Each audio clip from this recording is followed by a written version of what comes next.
Hey guys, time for part 2 of our shop truck, parts truck series. Sorry about the heater again, but it's cold outside and I'm trying to get my feet warm over here. Anyway, I'm still waiting on some parts. This is where we left off with the manifolds. So we'll jump to the back of the truck and show you guys how to upgrade the fuel system. Because of the power level we're going to go to with this, we're going to run a set of twin 400s in the tank, I believe. That's the plan. We'll see when we get in there. But even if I had a lift, the easiest way to do the fuel pump and consequently fuel lines, because let's face it, this is a returnless system from the factory, and I have to convert it to a return system to be able to regulate boost pressure. Fuel pressure.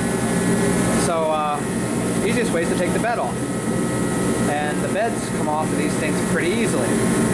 There's a couple bolts up underneath. I'll probably get the camera under there with some light and show you. Take a couple bolts out all the way around. Undo the filler cap in the bed over there where the filler cap mechanism goes in. And undo a couple wires in the back that are plug and play. And then you and a couple buddies can lift this baby right off. And out the door you go and set it down.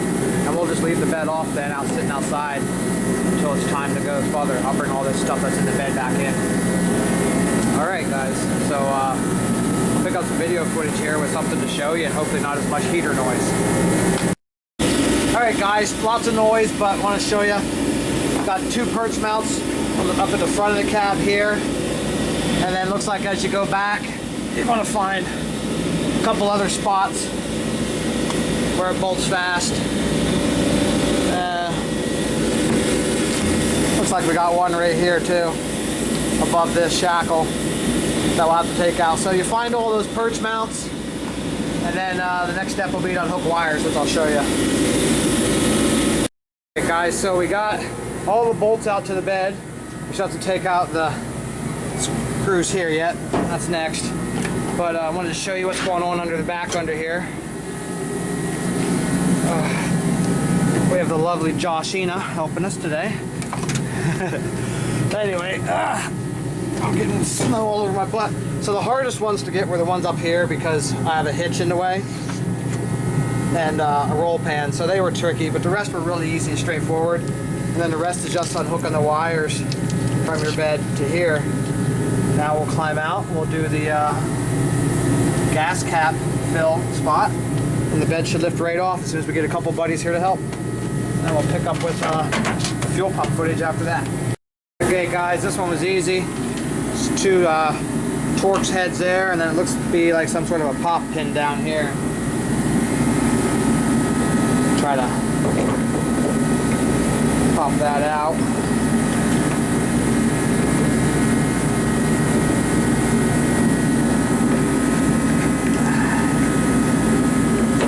There we go. Well, it's going to be hard to do with one hand, but that's what it is. It's a pop pin. We'll pull that out, and then that should just stay put when we lift the bed off. Pick up with that.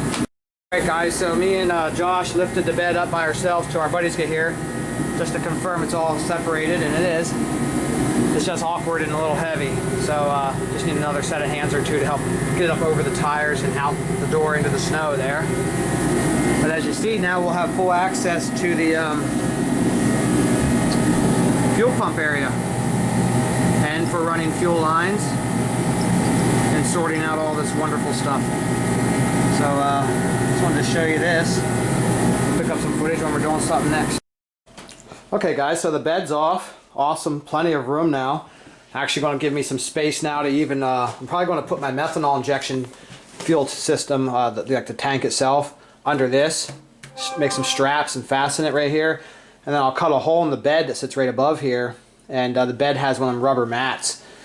And you know, it won't hurt anything. When I want to fill the alcohol up, I just flip the mat up, reach down and take the bulkhead out and fill the alcohol up. So that'll be awesome. Here's the mess we gotta work with. I'm gonna have to clean this all up real good and get the vacuum out and de-dust it and everything, so that when we pull it apart, stuff don't fall in the tank. But we're turning this system into what's called a return style. It's currently returnless. I'm actually going to switch this fuel rail to like the 99 2000 style that has the regulator built right on it in the return. I have good luck with those. We're not looking to make huge horsepower. We're only going to go about, what, 800 horse on this maybe. So it'll work fine.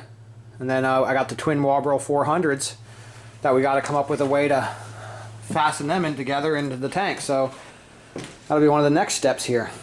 Got a plastic tank. So just wanted to show you guys this. It's pretty cool looking. I'm having everything out of the way. Get everything real easy. It'll make it real nice too when I run the exhaust. I can work from up top and the bottom. I'm going to leave the bed off until actually to the last minute. The bed's going to sit outside now until this thing's about done. Alright guys, I'll pick up some footage then when I have something else to show you. Hey guys, sorry for the heater noise again, but cold. Anyway, so I started unhooking the items here. This is like a map sensor. It's actually what it is. This is a little device that actually tells the, for example, the check engine light to come on if you didn't tighten the gas cap down enough. You know, it knows when the pressure's wrong or right in the tank. Neat little thing. This, of course, supplies the power to the pump and everything else. These clips come on and off pretty easy here. This one here, you squeeze down 2 pieces. This one here, you end up popping up, and I can't do it with 2 hands, but you got a pick tool and a straight edge screwdriver. And this one, of course, you can see has 2 little fingers in here that just need to be squished back as it slides out past that lip.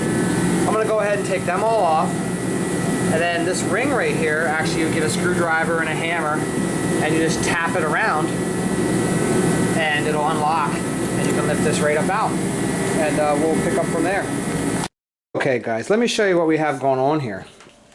So this is the basket that I've taken out. It's got the gas gauge lever here, fuel pumps down in here, and then over here you have like a regulator system. This is how the fuel pressure is regulated at the rail. It's a non-return or a returnless deadhead style system. So the pump goes into this regulator regulates it to 50 some psi, whatever the factory rating is, spits the extra fuel right back in to the tank back here, and then of course sends the correct amount up and out here. So obviously, or not, I'm sorry, not here, it's over here. So what we're going to do is we're going to gut out all of that because we don't need that regulator, we don't need that pump. We're going to figure out a way to put our twin universal Walbro 400s in there, tee them together, and get them to come out of here. These are universal 400s, and these are the universal 400 install kits. Universal is just a fancy way for saying figure out how the fuck to do it. And so that's what I'm going to do. Obviously, since I've never done it, I'm going to figure out how to do it and then show you. So I'll pick up with some stuff here after I disassemble the parts we no longer need. Okay guys, aside from some gas fumes, it's not that bad. So we go ahead and gut the cage out here completely. I'm just going to call it a cage. Remove this doohickey. Looks like it's for the evap system. Then the regulator and the pump, they get taken out as well. Now we're going to make this a return style, and we're going to get rid of the evap, so this charcoal canister, all this can go, weight reduction, you know. Now the next step is to try to figure out how to get both of these pumps in this cage, and then of course to sit inside this basket. Hey guys, once again sorry for the heater noise. This part was really easy. I just ran down to the local hardware store there and got 2 3-inch to 5-inch clamps. Clamped the top one there to the housing, bottom one to the other bottom one, and oof, they're in there sturdy and strong. I could even add a second one right here if I want to help double up the strength because of the vibrations, make sure they can't slide or go anywhere. But nice and strong. So now the trick's going to be to tee these 2 together, and I'll show you what I did there in a minute. I'm going to pause the video and get some of the pieces out that I found that hopefully make work and show you what my idea is. So just hold on. All right, here's what I did. I got these fittings. These are for that plastic line that you click on. I think for water and air or stuff like that, but they work well for this too. Problem is, I couldn't find a tee that was 3/8 here on these 2 and 1/2 inch here. This one's, sorry, that's 1/2 inch all the way around. But I did find these 3/8 to 1/2 inch reducers. So what I'm going to do is slice these off right here on this side of the, on that side of the thick part, and I'll slice these off as well, and then I'll TIG weld these on, and I'll have 3/8 in on the sides and 1/2 inch out. And that would be the way I join it together. You could probably do better than me and find a place that sells something already done like that. But this is all I could come up with without, you know, actually driving everywhere. It's right down the street. So, and I have a TIG welder that can braze these right together quickly. All right, guys. So I'm going to do that next, and then show you the next step. All right, guys. Here's the final result. Pretty thin-walled stuff. So I had to go really slow with the brazing of the TIG welder with it. Really didn't use any filler rod, just kind of brazed it together, you know, melted it. But it's airtight, which means it's fuel tight. And instead of doing it a T across, like I said earlier, I did it at a Y, so it would kind of be like a sort of an angled Y. Then the hoses don't all have to bend as sharp. They don't have to come around at a 90 degree. You can kind of do a 45 instead, and this one can kind of just come at an angle to the top.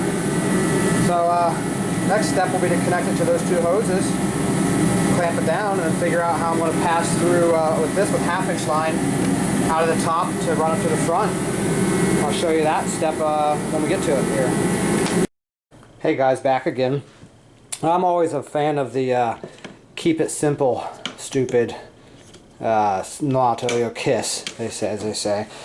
So I did this as simply as I could. Rather than do some fancy bulkhead, I used my stepper bit, drilled a hole right through the top of this metal plate that this 1/2 inch, this is what I like to use, this Parker push lock stuff. It's amazing. I use it for my fuel lines, I use it for my tranny lines. You can actually, if you get the correct Parker barbs, you don't even need to use clamps. You push it on and you can't pull it back off. It's awesome stuff.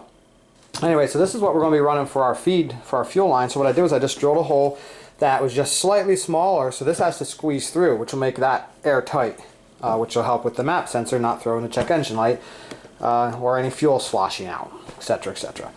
Here's how we ended up connecting the T-fitting. As you see, it's got one coming in from the bottom straight, second pump coming in here, and then going into the merge for the 1/2 inch line out. So that's awesome. That's how it's going to be. Now I just got to put the filtration socks on the bottom and then figure out how to squeeze it all back down into this basket. I think I'm going to actually cut some holes in the bottom of this basket so it gets fuel a little easier. Drill a couple holes in it and put it all back together. And the last thing I'll have to do before assembly completely is take the two pigtails that go from here, splice and solder them together to the original pigtail that used to plug up into here that passes through. So I have power coming out. That's it, guys. Stay tuned here for an update as soon as I get that finished. Okay guys, so it's in.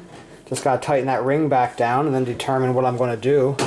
Like I said, I think I'm just going to use the current feed line that's up there now. Click that back on here, and that'll be the new return. These will just get capped off because they're for the evap, and I'm just going to take all the evap stuff out. Because one trick that we do anyway, let me show you this, is this is part of this is a solenoid that spits some fuel in or does something for the charcoal canister evap system. We take that out and throw that in the garbage anyway, because what we do is that hole's where we end up sticking the intake air temperature sensor when we use the truck intakes. So, and I'll show you that part when we get to it.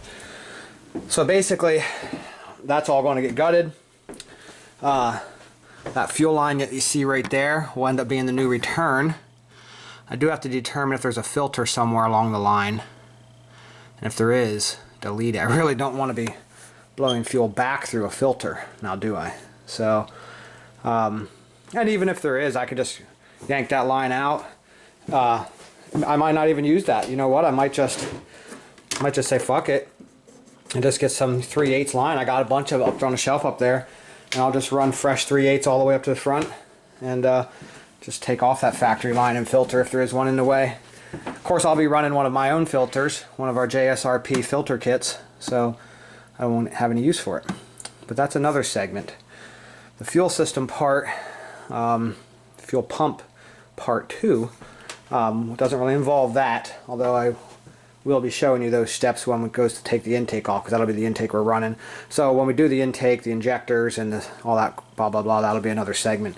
Today's segment is fuel pumps, and now you've seen how to do it.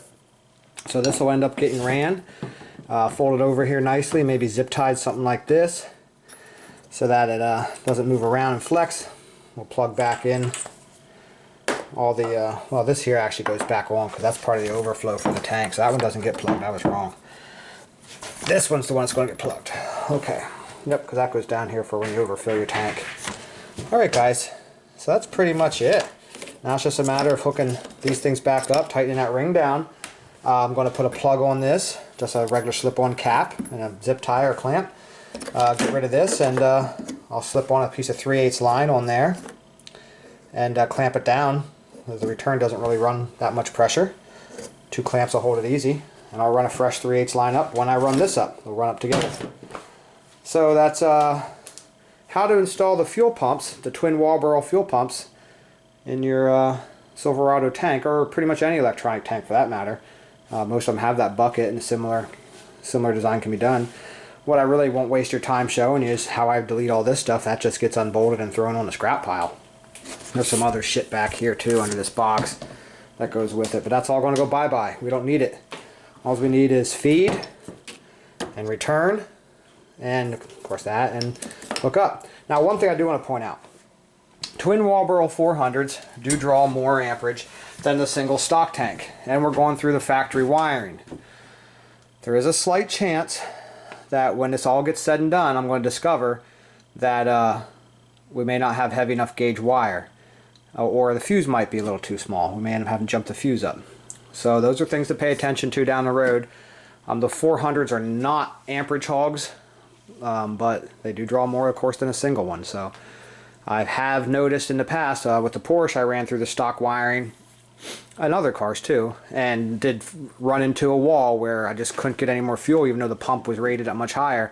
Simply running a heavier gauge wire back, bam, way more fuel pressure and way more amperage and voltage can come through. All right, so just pay attention to that, and we'll cover that bridge if it happens. I really don't feel like running wire if I don't have to, and since we're not going gonzo on this build, it should be okay, or at least get us really close in the ballpark. The wires that are used are not hatefully small. They're a decent gauge. So, yep. Okay, guys. Hope you enjoy JS Racing Parts Truck Part 2, installing twin fuel pumps. Thanks. What you want?